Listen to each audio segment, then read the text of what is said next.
Bonjour à tous, j'espère que tout le monde va bien. Je vais continuer l'étude du catéchisme de Spirago. On était rendu au point 3. Et le point 3, c'était le culte des saints n'est pas une diminution du culte de Dieu, car nous honorons les saints à cause de Dieu. Nous ne les honorons pas comme Dieu, mais comme serviteurs de Dieu. Donc on continue sur le point 3, et après ça, il y a le point 4, et on va peut-être commencer aussi après ça le culte cérémonial de la Mère de Dieu. Donc commençons avec un signe de croix. Au nom du Père, du Fils et du Saint-Esprit. Amen. Comme nous avons dit la dernière fois, nous adorons Dieu et non pas les saints. Nous savons qu'entre Dieu et les saints, il y a une distance infinie, car les saints qui nous sont supérieurs en dignité ne sont cependant que des créatures comme nous. Nous témoignons simplement aux saints une vénération pareille à celle que l'on rend sur la terre à des personnes de haut mérite ou à celle que nous avons pour de pieux serviteurs de Dieu ici-bas ou comme nos parents. Mais elle est d'autant plus profonde qu'elle s'adresse à des saints, entrés en vainqueur dans la vie éternelle, disait saint Augustin. Les saints d'ailleurs refusent l'adoration.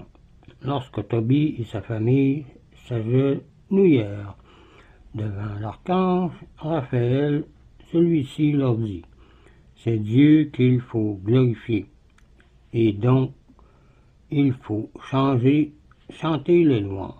Voir Tobie 22, verset 18, ou plutôt Tobie 12, verset 18, chapitre 12. Lorsque Saint Jean l'évangéliste se jeta aux genoux de l'ange, celui-ci lui dit: ne le fais pas et adore Dieu. Voir Apocalypse 19, verset 10. Quant à nous, quand nous nous agenouillons sur les tombeaux ou devant les images des saints, nous les adorons aussi peu qu'un domestique adore son maître lorsqu'il s'agenouille devant lui pour obtenir une grâce. Mais on peut s'agenouiller devant le Saint-Sacrement, car Dieu est là, comme il a dit. Lorsque nous faisons dire des messes, par exemple, en l'honneur des saints, ou que nous leur vouons des églises et des autels, nous nous adressons à Dieu seul. Et nous prions les saints de nous aider par leur prière à obtenir de lui les grâces que nous lui demandons par cette sainte messe. Dans cette église et sur cet autel, ou bien nous remercions Dieu d'avoir conduit si admirablement ces saints à la sainteté. Ainsi, le culte des saints n'est pas de l'idolâtrie. La vénération des saints n'est pas non plus un acte de défiance à l'égard de Jésus-Christ, notre médiateur. Elle est plutôt un signe de défiance de nous-mêmes, un signe d'humilité. N'osant pas, vu notre indignité, nous adresser nous-mêmes à Jésus-Christ, nous employons un intercesseur dont les prières sont plus puissantes que les nôtres. Passons maintenant au point 4. Il est utile d'invoquer dans les différentes circonstances de la vie des saints spéciaux. Cette utilité est prouvée par des faits. Pour obtenir une bonne mort, on prie souvent Saint Joseph, parce qu'il mourut assisté de Jésus et de Marie. On l'invoque aussi dans les besoins matériels. Il fut le Père nourricier de l'enfant Jésus. contre le danger de l'incendie, Saint Florent, qui mourut noyé pour sa foi. On invoque Saint Blaise, qui avait guéri miraculeusement un enfant malade de la gorge, dans les maladies du cou.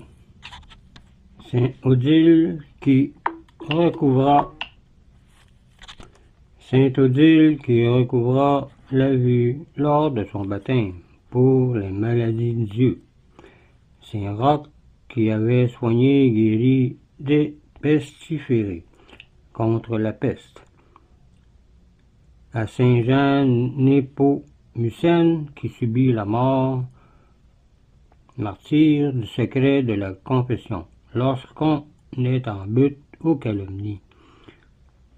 Saint Antoine de Padoue, à qui on avait volé un ouvrage achevé et dont les prières obtinrent que le remords força le voleur à rapporter l'objet dérobé pour retrouver des choses perdues, etc. Il semble que Dieu a accordé à certains saints une puissance spéciale pour secourir certaines nécessités, disait saint Thomas d'Aquin.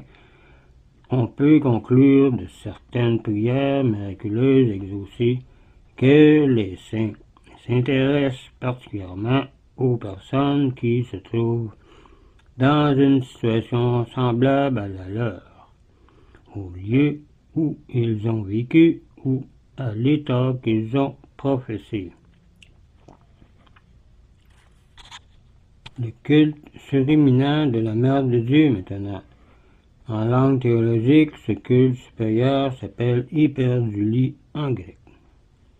Service supérieur. Les figures de la Sainte Vierge dans l'Ancien Testament étaient l'arbre de la vie au paradis terrestre, qui devait communiquer la vie aux hommes.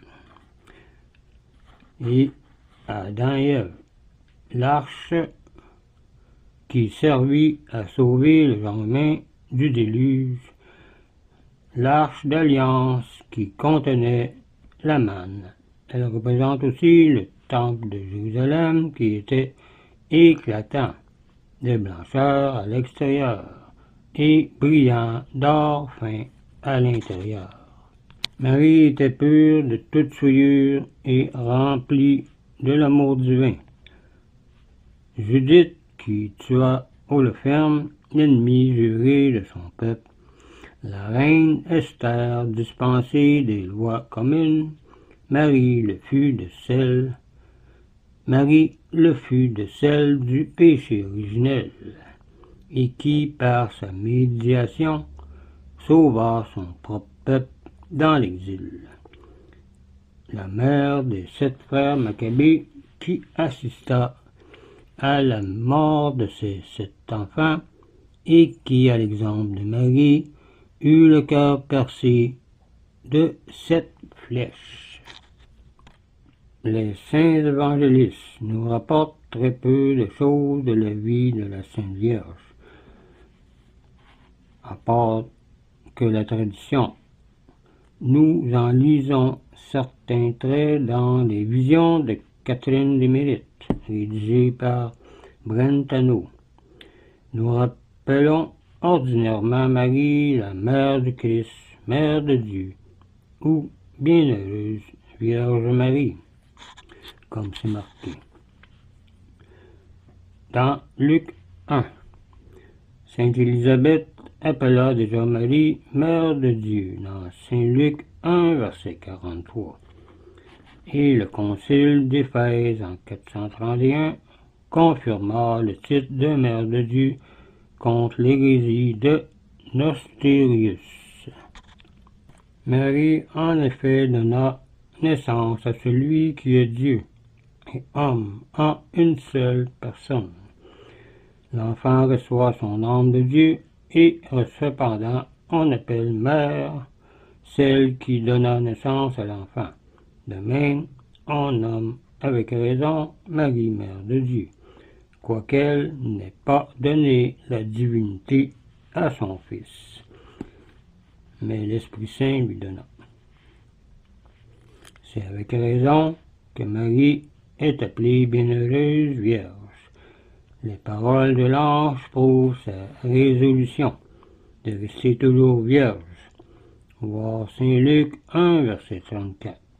Et le prophète Isaïe avait déjà prédit que le Sauveur naîtrait d'une vierge et qu'il serait appelé Emmanuel. Voir Isaïe 7, verset 14. On va s'arrêter ici pour le point 4. On continuera encore avec les cultes surréminents de la Mère de Dieu dans la prochaine vidéo. Donc, je vous laisse là-dessus. Je vous dis au revoir et union de prière.